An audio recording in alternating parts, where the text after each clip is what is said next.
Bonjour à tous, aujourd'hui on se retrouve pour une nouvelle vidéo sur ma chaîne YouTube. Alors aujourd'hui on va parler des menthes religieuses.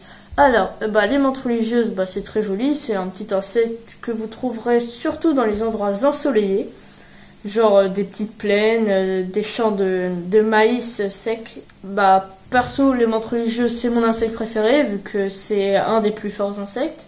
Ça tue à peu près tout, bon après ça va pas tuer des souris ou alors des lions, mais ça va tuer à peu près tous les insectes. Du coup, si cette vidéo te plaît, n'hésite pas à t'abonner, à mettre un like, à commenter, à faire tout ce que tu as à faire. Donc voilà, on commence. Alors, du coup, la menthe religieuse, elle va avoir plusieurs couleurs. Genre, par exemple, tu auras une couleur marron, ça va être plus dans les branches ou alors les feuilles mortes. Et par exemple, on aura d'autres couleurs pour la menthe religieuse comme le vert. Donc par exemple, le vert, ça va être plus dans les feuilles, dans l'herbe, les hautes herbes surtout, dans la forêt. Si vous voyez des hautes herbes en plein milieu du soleil, c'est que c'est ça. Donc les menthes religieuses, elles mangent un peu de tout. Donc par exemple, ça peut manger gendarme, abeille. Bon, abeille quand elle vole, encore l'abeille, il peut pas trop l'attraper en l'air, quoi, vu que menthe religieuse, ça vole pas. Enfin, si, ça vole une menthe religieuse, mais en fait, en cas de vraiment extrême, quoi. Genre, il est en haut d'un immeuble, il va pas descendre à pied, il va voler, quoi, juste en bas. Donc, du coup, on en revient. Il peut manger tout ce qu'il veut, comme par exemple, tu vas prendre une araignée comparée à une menthe religieuse, c'est la menthe religieuse qui va gagner, c'est sûr. Donc, la menthe religieuse aussi, comparée à l'araignée ou à d'autres insectes, elle peut mesurer jusqu'à 5 ou 8 cm, donc c'est vraiment énorme. Enfin, énorme, ça fait ça à peu près, mais c'est grand quand même. Donc, comparé à un petit gendarme, il va faire ça, et une menthe religieuse, quoi. Donc, il va quand même la défoncer. Bon, après, il y a certaines sauterelles, elles peuvent être grandes comme ça, mais bon, là, c'est pas le sujet. Donc, les menthes religieuses, elles vont s'accoupler plus vers le printemps. Donc la femelle avec le mâle, ils vont s'accoupler. La femelle, elle fait à peu près 8 cm, ce que je vous ai dit tout à l'heure, et 5 cm, ça correspond au mâle. Donc la femelle est plus grande que le mâle, donc c'est pour plus porter les œufs en fait. Du coup, comme ça, elle sera plus forte pour porter les œufs.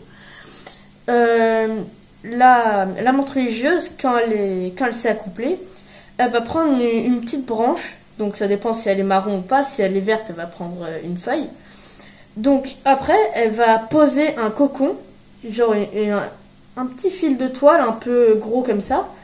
Et dedans, tu auras plus de 500 menthes religieuses dedans. Des bébés menthes religieuses. Et puis les bébés, c'est même pas quelques millimètres. Quelques millimètres. Donc dans tous les cas, c'est pas beaucoup, 500 dans un gros cocon comme ça. Les bébés aussi, les bébés menthes religieuses, par exemple, je vous ai dit tout à l'heure que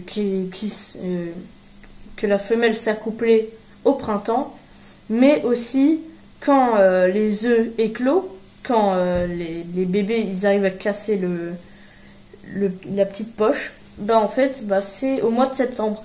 Donc tout le mois du mois de septembre jusqu'au printemps, du coup ça veut dire qu'ils vont sortir en fait, ils vont sortir, faire des activités, enfin tuer plutôt, et puis s'accoupler. Donc, alors maintenant, parlons du moyen de défense des menthes religieuses. Alors, leur moyen de défense, il est très spécialisé parce qu'en fait, c'est un peu des chasseuses en vrai, c'est les militaires des insectes parce que, en fait, les menthes religieuses, je vous ai dit tout à l'heure que c'était les plus fortes, mais quand ils se battent, ils restent droits sur une tige. Donc, nous, on va croire, enfin, les autres insectes, ils vont croire que c'est des branches ou des feuilles, ça dépend. Et du coup, ils vont se dire, je peux aller marcher dessus. Et du coup, ils vont marcher. Mais du coup, la menthe religieuse, je sais pas, je vais vous montrer une photo. Elle a les pattes comme ça. Et après, d'un coup, elle les ouvre. Et du coup, l'insecte, il se retrouve coincé dans les pattes, en fait. Du coup, c'est comme ça qu'elle fait. Donc, maintenant, je pense que vous savez à peu près tout sur les menthes religieuses. J'espère que cette vidéo t'aura plu. N'hésite pas à t'abonner, mettre un commentaire et à faire tout ce que tu as à faire, mettre commentaire, activer la cloche de notification aussi, faut pas oublier. Et du coup, voilà, si cette vidéo t'a plu, n'hésite pas à liker, voilà. on va se retrouver plus tard pour une prochaine vidéo. Bah, au revoir. Hein.